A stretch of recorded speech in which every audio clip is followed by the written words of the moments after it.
باہر عالمی سطح پر اس لیے بھی آواز نہیں اٹھ رہی تھی زیادہ اس وقت کہ امریکہ بہادر ساتھ تھا، اس لیے آپ دیکھ لیے IMF ہو، اقوام متحدہ ہو یا دیگر ممالک، برطانیہ، یورپی یونین، اس طرح جس طرح بھی آواز اٹھا رہے ہیں، کیا پہلے انہوں نے آواز اٹھائی تھی؟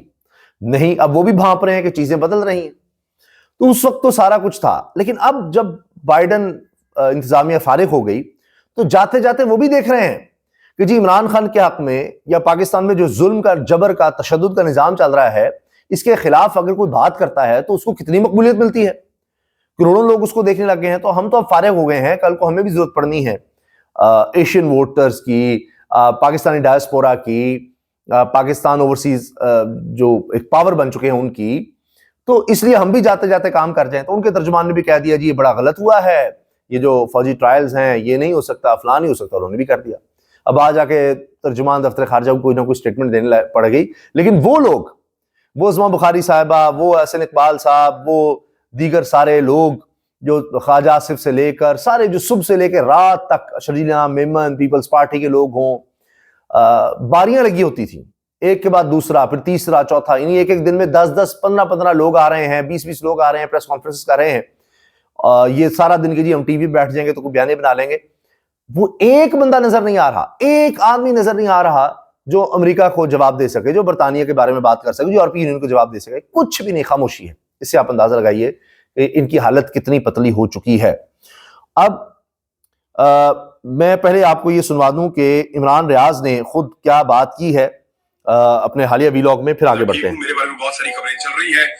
عمران ریاض نے کہا جی میں بالکل ٹھیک ہوں اور اللہ تعالیٰ سب کو اپنے حفظ و امان میں رکھے، اور انہوں نے دعاؤں کے لیے بس کہا ہے. تو وہ کوئی واضح نہیں کر رہے.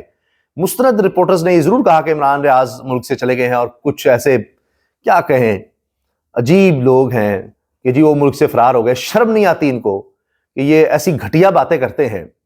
یہی باتیں انہوں نے ارشد شریف کے بارے میں کی تھیں. عمران ریاض پر جو گزری ہے پاکستان کی تاریخ میں، کسی صحافی پر اس طرح کا ٹارچر ہوا ہے کہ اتنا عرصہ اس کو باہر یعنی رکھا جائے، تنہائی میں رکھا جائے، اس طرح کا ٹارچر دیا جائے، کبھی سنا ہے آپ نے؟ وہ ٹھیک ہے دنیا سے ہی چلے گئے ہمارے بہت سے صحافی، ان کو مار دیا گیا. ارشد شریف کی مثال آپ کے سامنے ہے. تو کیا آپ اور سمجھتے ہیں، اور کیا شخص کوئی قربانی دے سکتا ہے کہ جی وہ چلا گیا، جی وہ فرار ہو گیا، جی فلاں ہو گیا؟ شرم نہیں آتی ہے اس لفظ بولتے ہوئے. بہرحال تو ان کے جو بہت قریبی لوگ ہیں وہ اس پر خاموش ہیں، کوئی بات نہیں کرے. اس کی وجہ یہ ہے کہ ان کو عمران ریاض کی زندگی عزیز ہے. وہ کوئی ایسی بات نہیں کرنا چاہتے جس سے ان کی جان کو خطرہ ہو سکے. تو بہرحال کچھ صحافی یہ بات کر رہے ہیں جی وہ ملک سے چلے گئے ہیں، چھوڑ گئے ہیں. عمران ریاض نے خود کیا بات کی ہے وہ سنیے. ضروری یہ ہے کہ میں اپنا کام جاری رکھوں اور اپنی بات کرتا رہوں، اور وہ میں کر رہا ہوں. میں محفوظ ہوں، اللہ تعالیٰ کا بہت شکر ہے. اور اللہ تعالیٰ بڑا مہربان ہے، وہی زندگی دیتا ہے، وہی حفاظت کرتا ہے، وہی رازق ہے، وہی پیدا کرتا ہے، اور وہی آپ کی ہر چیز کا مالک ہے. تو اللہ تعالیٰ سے مجھے سب سے زیادہ ہمیشہ امید رہتی ہے. آپ سب سے دعاؤں کی درخواست ہے.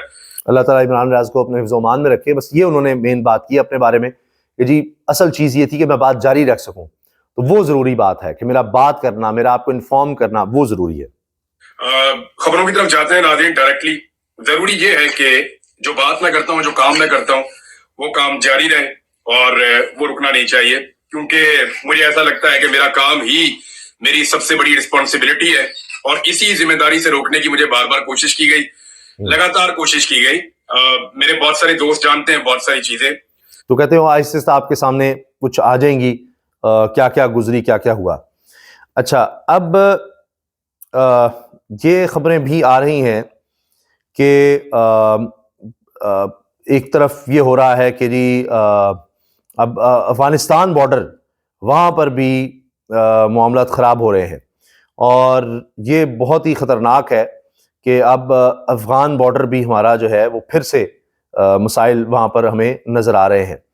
اور اس میں یہ بتایا جا رہا ہے کہ وہاں پر بڑے مسائل ہو سکتے ہیں. اور اس میں جناب اب یہ خراسان ڈائری نے کہا ہے کہ at least 4 explosions were heard at a Pakistani Taliban camp in the Barmal area of Paktika, Afghanistan. The spokesman of Afghan interim government Zabiullah Mujahid confirmed the explosion to the Khurasan Diary. However, said it was too early to suggest that what has caused explosions. Local sources in the area said that camps of TTP came under attack by Pakistani jets. However, there was no official confirmation from both governments.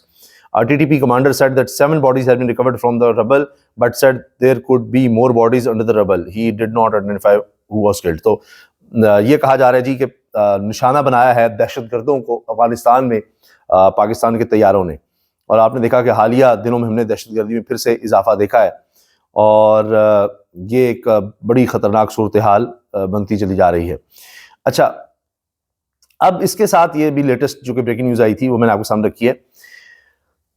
Mushahid حسین سید صاحب جو کہ پاک چین institute کے ساتھ ہیں اور chairman ہیں پاک چین انسٹیٹیوٹ کے، تو اسی سے آپ اندازہ لگے ان کی اہمیت کا، تو وہ کہہ رہے ہیں کہ عمران خان ڈٹا ہوا ہے، وہ کھڑا ہے اور وہ ہل نہیں رہا، اور وقت اس کے ساتھ ہے، تو لہٰذا اس نے ہار نہ مان کر فتح حاصل کی ہے، یعنی وہ فتح کی طرف جا رہا ہے مسلسل۔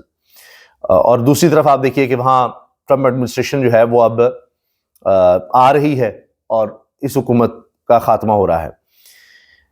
عمران ریاض کے حوالے سے طارق متین صاحب نے بھی کہا ہے کہ جی جو لوگ ویلاگز پہ پتہ نہیں کتنا طرح کی باتیں کر رہے ہیں آپ ان پر دھیان نہ دیں، اور جو بھی ہے انشاءاللہ جلد عمران ریاض خود بھی اس بارے میں بات کریں گے، اور جو باتیں ہمیں پتہ ہیں وہ بھی ہم آپ کو بتائیں گے، بس اللہ تعالیٰ سب کو اپنے حفظ و امان میں رکھے۔ عمران خان نے سول نافرمانی کی کال واپس لینے کے حکومتی مطالبے کو مسترد کر دیا ہے، اور انہوں نے کہا جی یہ مطالبہ تو ہم نہیں مان سکتے، اس سے ہم پیچھے نہیں ہٹ سکتے، اب جو سول نافرمانی کال ہم نے دی ہوئی ہے۔ تو یہ بھی اب ایک حکومت کے لیے مشکل ہے کہ وہاں پر ان کو ایک اور پسپائی نظر آ رہی ہے، کیونکہ اب نظر آ رہا ہے کہ عمران خان واضح طور پر پوائنٹ آف اسٹرینتھ سے بات کر رہے ہیں، ان کو بھی اندازہ ہے کہ اس حکومت کے دن اب کم ہیں، ان کے پاس راستے اب نہیں بچے۔ اجازت دیجیے، اللہ حافظ۔